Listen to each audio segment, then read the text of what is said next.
उत्तराखंड के सीएम पुष्कर सिंह धामी पहुंचे काशीपुर। सीएम धामी ने प्रधानमंत्री आवास योजना के तहत ईडब्ल्यूएस आवासीय परियोजनाओं की रखी आधारशिला।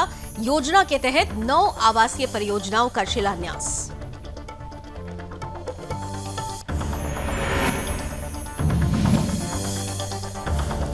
शारदीय नवरात्र के 8वें दिन भगवती राकेश्वरी में भक्तों का उमड़ा जन सैलाब। भगवती राकेश्वरी की श्रद्धालुओं ने की पूजा अर्चना। प्रदेश की सुख समृद्धि की गई कामना।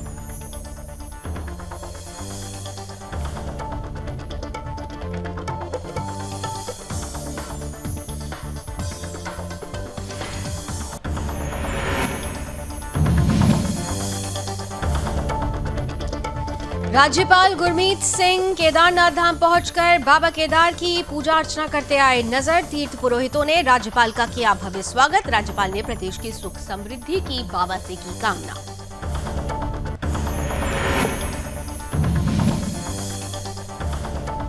उत्तराखंड के वन मंत्री सुबोध उनियाल ने दिया बड़ा बयान। सुबोध उनियाल ने कहा, बड़े माफियाओं की होनी चाहिए जांच। राज्य के अधिकारियों को दिए निर्देश।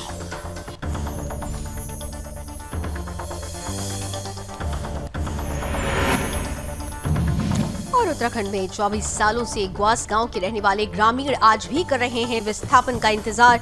भूकंप के झटकों से गांव के ऊपरी हिस्से में दरार। कभी भी ग्रामीणों पर बरस सकती है प्रकृति का कहर।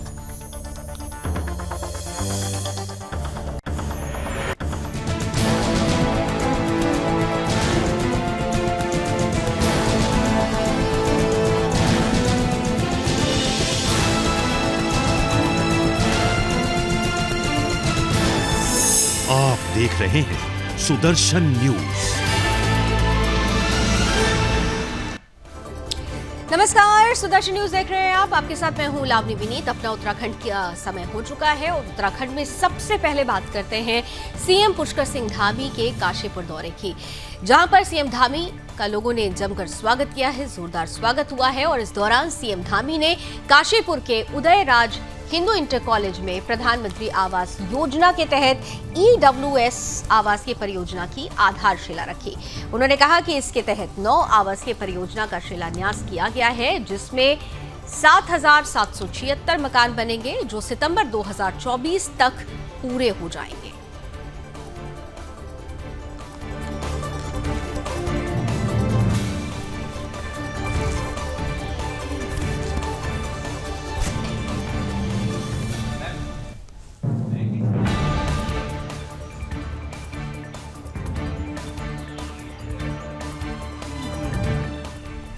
और आइए आगे बढ़ते हैं, बात करते हैं पूरे देश में शारदीय नवरात्र बड़े ही धूमधाम से मनाया जाएगा। शारदीय नवरात्र को लेकर धूमधाम दिखाई दे रही है, उत्साह उमंग दिखाई दे रही है। और शारदीय नवरात्र का 8वां दिन आज का दिन मां दुर्गा की 8वीं रूप महागौरी की पूजा अर्चना हो रही है। ऐसे में देवभूमि में स्थापित मद महेश्वर घाटी के रासी गांव में स्थापित भगवती राकेश्वरी के दरबार में सुबह से ही भक्तों का जनसैलाब उमड़ रहा है।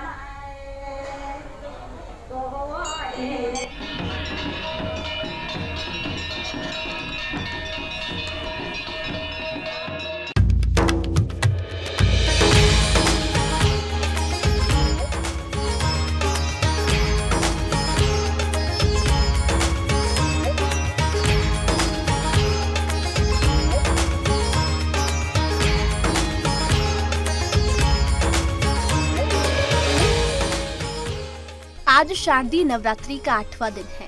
आज के दिन देवी की 8वीं रूप मां महागौरी की पूजा अर्चना की जाती है।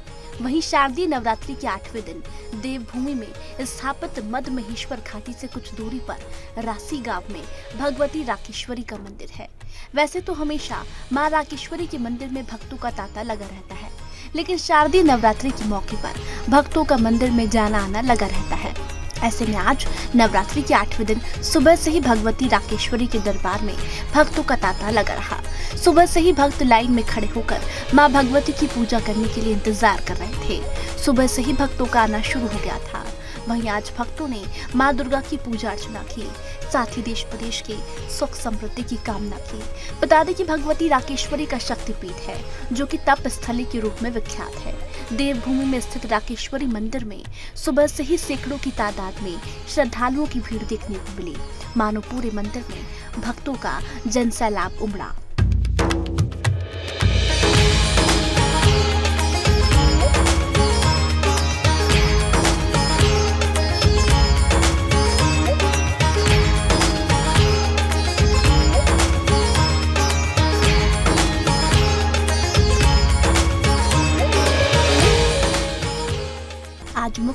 सहित राकेश्वरी मंदिर में विशेष श्रृंगार किया जाता है।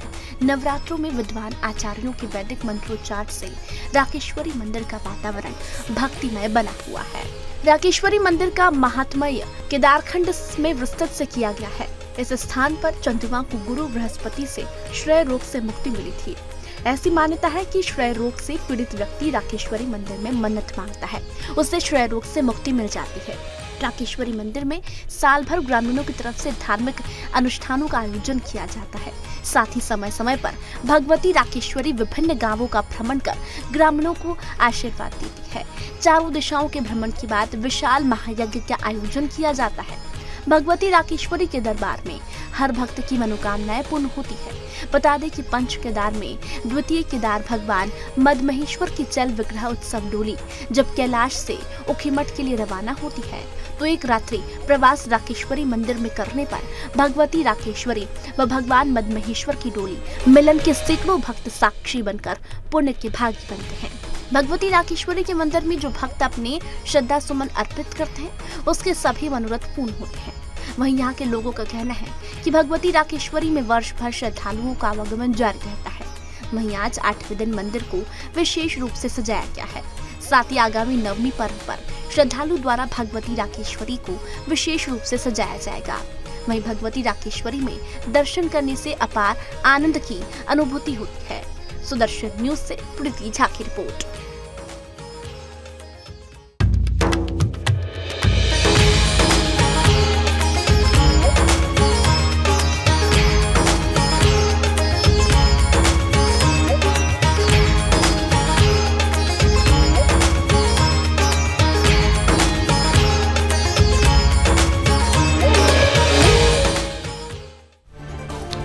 आगे बढ़ते हैं, बात कर लेते हैं अगली खबर की। राज्यपाल retired lieutenant general Gurmeet Singh ने केदारनाथ धाम में पहुंचकर वहां पर केदार बाबा के दर्शन किए। राज्यपाल केदारनाथ के धाम पहुंचकर वहां पर तीर्थ पुरोहित समाज, मंदिर समिति और प्रशासन के अधिकारियों ने उनका भव्य स्वागत किया। वहीं राज्यपाल गुरमीत सिंह ने बाबा केदार की पूजा अर्चना के साथ ही विश्व समृद्धि की कामना भी की। इस दौरान गुरमीत सिंह ने शंकराचार्य समाधि के भी दर्शन किए और साथ ही साथ राज्यपाल जनरल गुरमीत सिंह ने केदारपुरी में दूसरे चरण के निर्माण कार्यों का जायजा लेने के लिए रुद्रप्रयाग के लिए वो रवाना भी हुए। तो तस्वीरों में आप देख सकते हैं कि राज्यपाल जब यहाँ पर पहुंचे तो भव्य स्वागत भी किया गया, लेकिन इस भव्य स्वागत के बीच राज्यपाल का जो भक्ति रूप है, एक भक्त का जो रूप है, उस भक्त रूप में वो नजर आए। बाबा केदार के धाम पर पहुंचकर न केवल उन्होंने बाबा के दर्शन किए, स्वयं आशीर्वाद लिया, बल्कि विश्व कामना के लिए भी उन्होंने बाबा से प्रार्थना की। और इस दौरान आप देख सकते हैं कि पुरोहित और मंदिर समिति के लोग वहां पर उपस्थित थे। उनके चेहरे की खुशी देखते ही बन रही थी।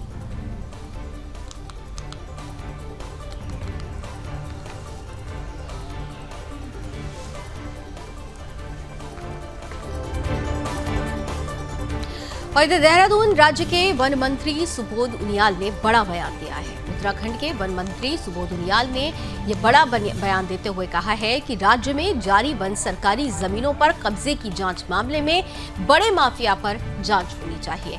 छोटे गरीब व्यक्तियों को निशाने पर लेकर कार्रवाई करना उचित नहीं है। पहले भी ये सुर्खियों में आता रहा है और ऐसी कार्रवाई हो जो एक उदाहरण बन सके और राज्य के अधिकारियों को बड़े निर्देश दिए गए हैं।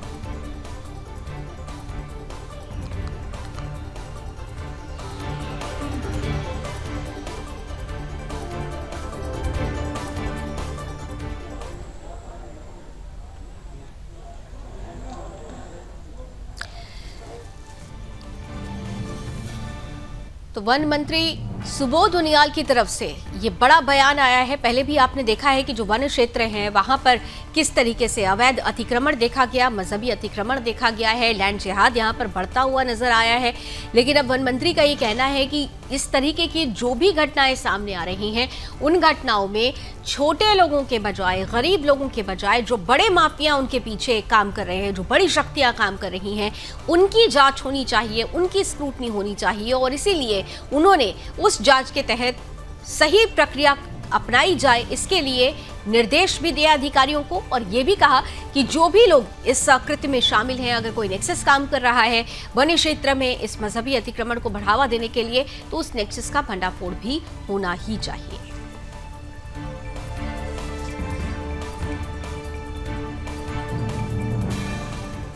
इधर विकासखंड अगस्तमुनि की सीमांत ग्राम पंचायत घिमतोली के अंतर्गत ग्वास गांव के 38 परिवार 24 सालों से विस्थापन का इंतजार कर रहे हैं। गांव के ऊपरी हिस्से में बड़े बोल्डर कभी भी विकराल रूप लेकर धाराशाही हो सकते हैं और ऐसी परिस्थिति में ये 38 परिवार मुश्किलों का जीवन बिताने को मजबूर हैं।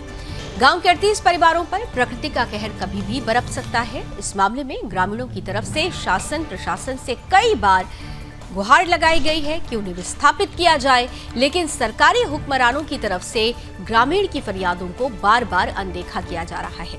28 मार्च 1999 को भूकंप के झटकों से गांव के ऊपरी हिस्से में दरार पड़ने से गांव को खतरा उत्पन्न हो गया था। साथ ही प्रशासन की तरफ से ग्रामीणों को अलग शरण लेने की सलाह दी गई थी।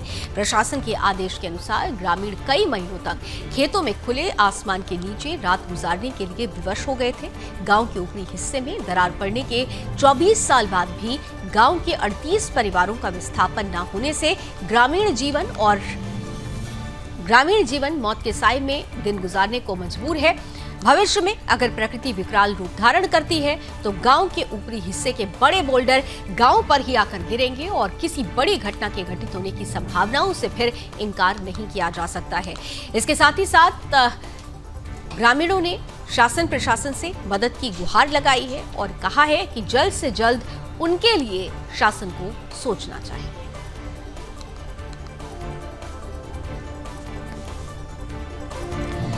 तो 38 परिवार मौत के साए में जीने को मजबूर हैं।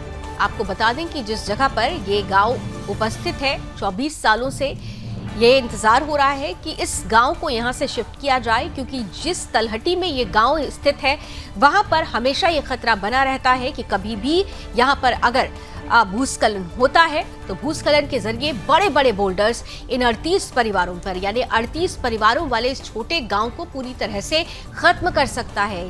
पूरी तरह से देखें तो ज्योग्राफिकल मैप पर यानी मानचित्र पर ये गांव ही समाप्त हो जाएगा अगर ऐसी कोई बड़ी परिस्थिति, ऐसी कोई प्राकृतिक आपदा यहाँ पर आती है। ये गांव नष्ट हो जाएगा। इसलिए लगातार निरंतर गांव के लोग सरकार से प्रशासन से गुहार लगा रहे हैं कि इन 38 परिवारों के इस छोटे से गांव को कहीं और विस्थापित किया जाए जहां पर ये सुरक्षित जीवन बिता सके।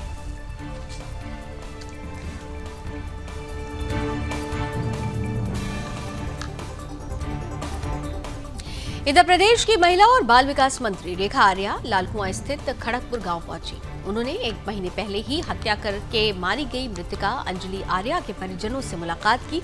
इस दौरान कैबिनेट मंत्री ने पीड़ित परिवार का हाल जाना। साथ ही उन्होंने पीड़ित परिवार को 4,12,500 रुपए की आर्थिक सहायता राशि भी भेंट की है। लालकुआं कोतवाली क्षेत्र के खड़गपुर में बीते 3 अगस्त को 17 साल की नाबालिग लड़की अंजलि आर्या की हत्या कर दी गई थी, जहां पर इस घटना के आरोपियों को गिरफ्तार भी कर लिया गया। जिसके बाद पहुंची सूबे की महिला और बाल विकास मंत्री रेखा आर्या ने पीड़ित परिवार से मुलाकात कर हत्यारों पर कड़ी कार्रवाई करने के साथ ही आर्थिक मदद का आश्वासन दिया है। इस दौरान मौजूद पत्रकारों से कैबिनेट मंत्री रेखा आर्या ने कहा कि मुझे पहले जब इस प्रकरण की जानकारी मिली थी तो मैं पहले ही अंजलि के परिजनों से मुलाकात करने के लिए आई थी। साथ ही उन्होंने ये भी कहा कि दोबारा वो पीड़ित परिवार से मिलने पहुंची हैं और उन्हें आर्थिक मदद देने के लिए पहुंची हैं। उन्होंने कहा कि भले ही इस आर्थिक मदद से पीड़ित परिवार की बेटी को वापस नहीं लाया जा सकता, लेकिन परिवार के दुख को कुछ कम जरूर किया जा सकता है। इस छोटी आर्थिक मदद से कहीं न कहीं पीड़ित परिजनों की मदद हो सकती है। वहीं इस दौरान पीड़ित परिवार ने कैबिनेट मंत्री से जल्द न्याय दिलाने की बात कही, जिस पर मंत्री रेखा आर्या ने नैनीताल जिले के पुलिस कप्तान से फोन पर बातचीत कर पीड़ित परिवार को उचित न्याय दिलाने के निर्देश दिए।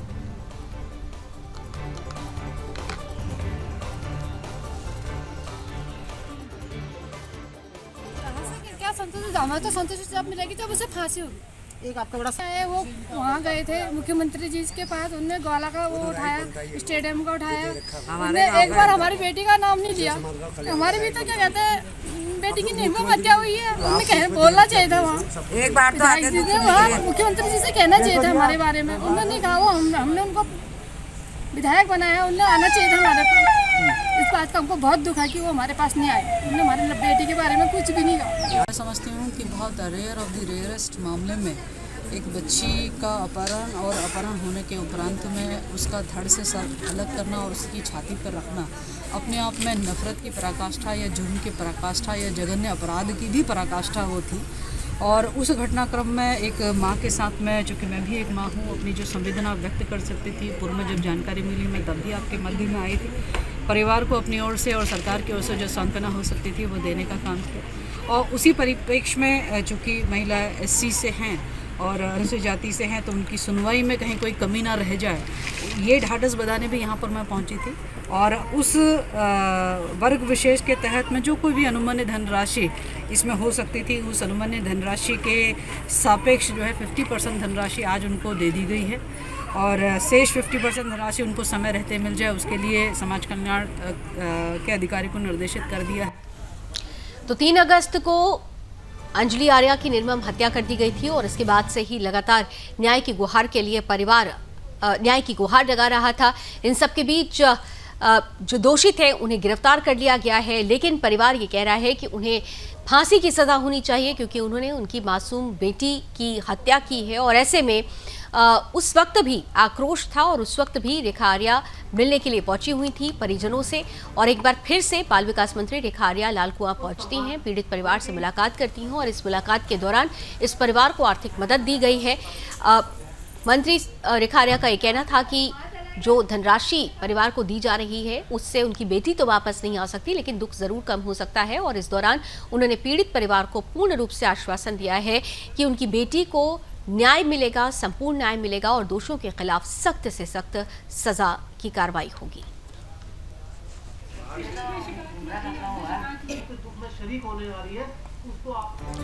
इधर केदारनाथ से 5 किलोमीटर ऊपर चौड़ाबाड़ी ताल के पास ग्लेशियर के कैचमेंट में एक बार फिर से शनिवार की सुबह लगभग 6 बजे बर्फ का तूफान आया। हालांकि नुकसान की कोई खबर नहीं है, लेकिन उच्च हिमालयी क्षेत्रों में हो रहे हिमस्खलन की वजह से वैज्ञानिकों की चिंताएं बढ़ गई है।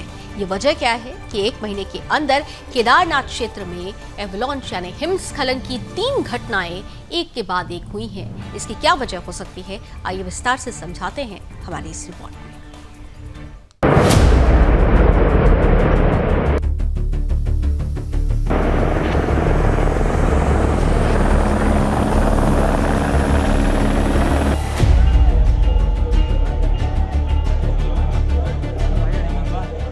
केदारनाथ क्षेत्र में पिछले 1 महीने के भीतर हिमस्खलन की 3 घटनाएं हो चुकी हैं, जिसके चलते सरकार के साथ साथ वैज्ञानिकों की भी चिंताएं बढ़ चुकी हैं।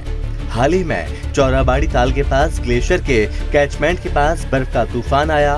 इस बार ये हल्के बड़े स्वरूप में रह गए, जिसने पहाड़ियों में सिर्फ बर्फ के धुएं का स्वरूप ले लिया। वहीं जिला प्रशासन इस घटना पर नजर लगातार बनाए हुए है, लेकिन फिर भी हिमालय क्षेत्र में हिमस्खलन की घटनाएं सितंबर-अक्टूबर में होने से वैज्ञानिक चिंतित हैं। शनिवार को हुए ताजा हिमस्खलन को लेकर वैज्ञानिकों की टीम को केदारनाथ अध्ययन के लिए भेजा गया।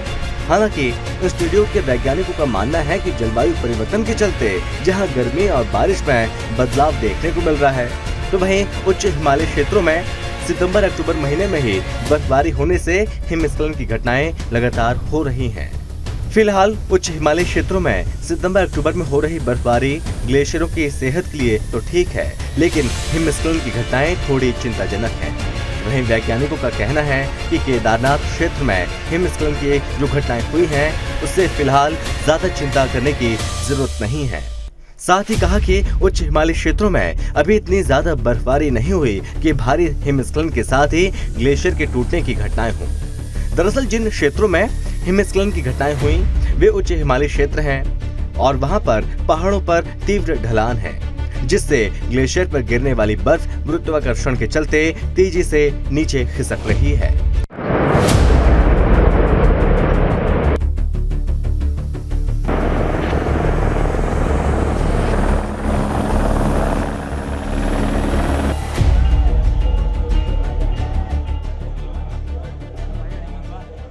फिर भी सितंबर अक्टूबर में हिमस्खलन की घटनाएं क्यों हो रही हैं, विस्तृत अध्ययन कर पता लगाया जा सके। इसको लेकर संस्थान के वैज्ञानिकों की टीम भेजी जा रही है।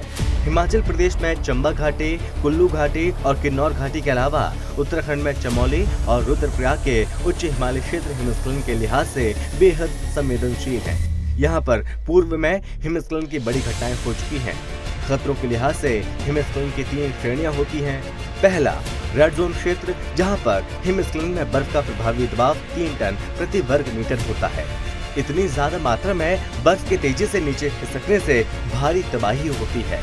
दूसरा, ब्लू जोन, जहां बर्फ का प्रभावी दबाव 3 टन प्रति वर्ग मीटर से कम होता है। आपदा के लिहाज से ये रेड जोन से थोड़ा कम खतरनाक होता है। तीसरा, येलो जोन, फिलहाल इन क्षेत्रों में हिमस्खलन की घटनाएं बेहद कम होती हैं और अगर हुई तो जान माल के नुकसान की संभावना कम रहती है।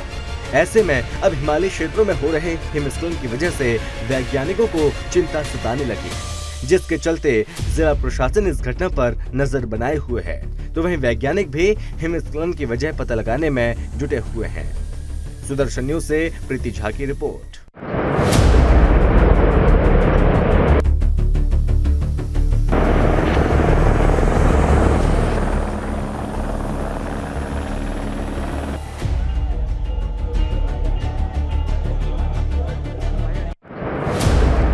तो देखिए, तस्वीरें आपने देखी और इन तस्वीरों के साथ ही देखते हुए आप समझ सकते हैं कि ये जो पूरा इलाका है किस तरीके से यहाँ पर गुरुत्वाकर्षण का दबाव बढ़ता जा रहा है। वैज्ञानिकों ने जो शोध किया है उसके अनुसार इस क्षेत्र में आने वाले वक्त में एवलांच की जो संख्या है वो ज्यादा हो सकती है और ऐसी परिस्थिति में जो प्रकृति का कहर है, एक बार फिर से केदारनाथ में जो आपदा आई थी आपको याद होगा, और उस आपदा की परिस्थिति यहाँ पर दूसरे रूप में आ सकती है और इसीलिए इस पूरे क्षेत्र में एक नए शोध की जरूरत है। हालांकि अभी तक जो 3 एवलांच की घटनाएं सामने आई हैं उसमें किसी तरीके की जान माल की हानि नहीं हुई है, लेकिन वैज्ञानिकों को ये डर सता रहा है कि अगर ये प्रक्रिया निरंतर होती रही तो फिर इस पूरे क्षेत्र में, खासतौर से जो तलहटी में बसे हुए गांव हैं, उनके लिए ये मुसीबत का सबब बन सकती है।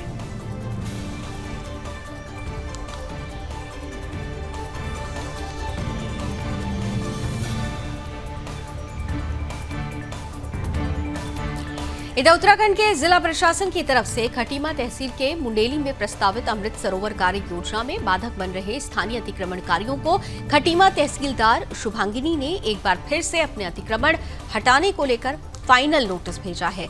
दरअसल तहसीलदार शुभांगिनी शनिवार को जहां राजस्व टीम के साथ ग्राम मुंडेली पहुंची, वहीं प्रस्तावित अमृत सरोवर योजना में बाधा बन रहे अतिक्रमण स्थलों का निरीक्षण भी किया।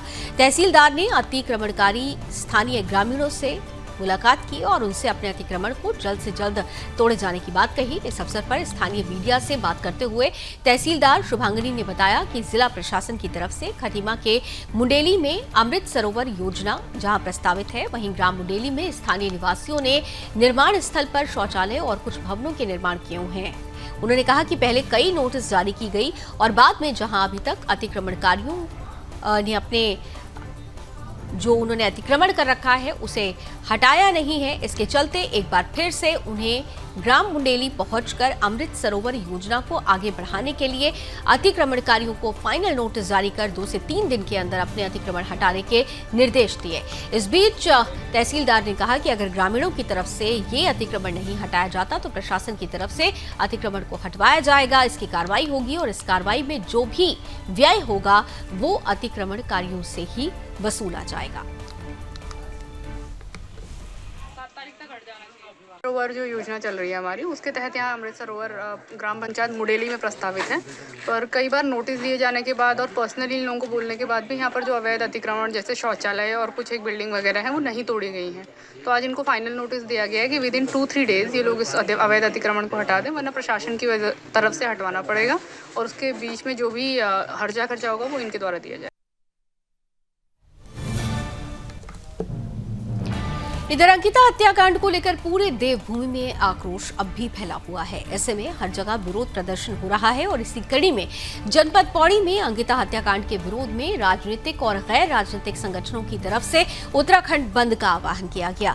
इसे लेकर पौड़ी शहर में भी दुकानें पूरी तरह से बंद रहीं और इस बीच वरिष्ठ पुलिस अधीक्षक यशवंत सिंह चौहान की तरफ से जनपद के सभी थाना प्रभारी और चौकी प्रभारियों को बंद के दौरान विशेष चौकसी बरतने के लिए निर्देश दिए गए। वहीं एसएसपी की तरफ से आमजन से हिंसात्मक गतिविधियों में शामिल न होने, बंद के दौरान किसी भी सरकारी और प्राइवेट संपत्ति को नुकसान न पहुंचाने, शांति और कानून व्यवस्था बनाए रखने में पुलिस का सहयोग करने की अपील की गई। एसएसपी ने कहा कि बंद में सम्मिलित प्रत्येक व्यक्ति की गतिविधियों पर पुलिस की कड़ी निगरानी रहेगी। वहीं बंद के दौरान कानून तोड़ने वालों के खिलाफ कड़ी कार्रवाई की जाएगी।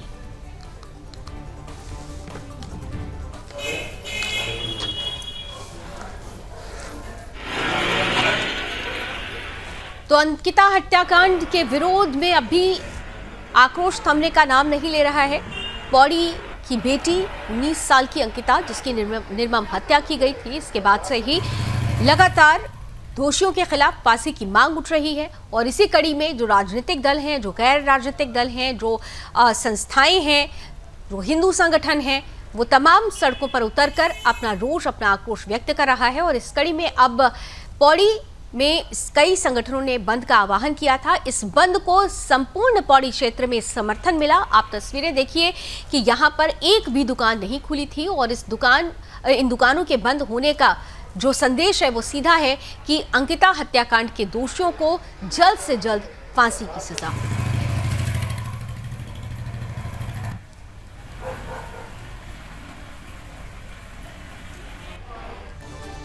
इधर गौरीकुंड राष्ट्रीय राजमार्ग पर गवानी गांव के पास 3 लोगों को कुचलने वाले आरोपी रुद्रप्रयाग पुलिस की गिरफ्त में आ गए हैं। पुलिस के अथक प्रयासों से इस घटना को अंजाम देने वाले 3 आरोपी पुलिस की गिरफ्त में हैं। आरोपियों द्वारा 25 सितंबर की मध्यरात्रि को गौरीकुंड से घोड़े खच्चर लेकर वापस आ रहे 3 लोगों को गवानी गांव के पास ही मैक्स वाहन ने कुचल दिया था, जिसमें से 2 लोगों की मौके पर ही मौत हो गई थी, जबकि एक व्यक्ति गंभीर रूप से घायल हो गया था, जिसका इलाज एम्स ऋषिकेश में चल रहा है। इस मामले को लेकर बीते दिन ग्रामीणों का एक शिष्टमंडल पुलिस अधीक्षक और जिलाधिकारी से मिला था, जिसमें मामले को लेकर कार्रवाई करने की मांग भी की गई थी। मामले की संवेदनशीलता को देखते हुए पुलिस अधीक्षक आयुष अग्रवाल ने एसओजी टीम के माध्यम से आरोपियों की धरपकड़ के लिए कार्रवाई के दौरान आरोपियों को गिरफ्तार कर लिया। फिलहाल मामले में पूछताछ जारी है।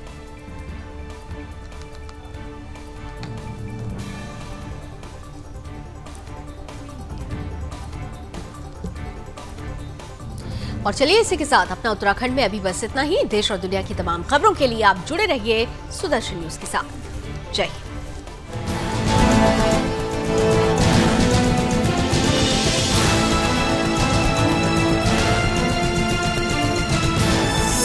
आप देख रहे हैं सुदर्शन न्यूज।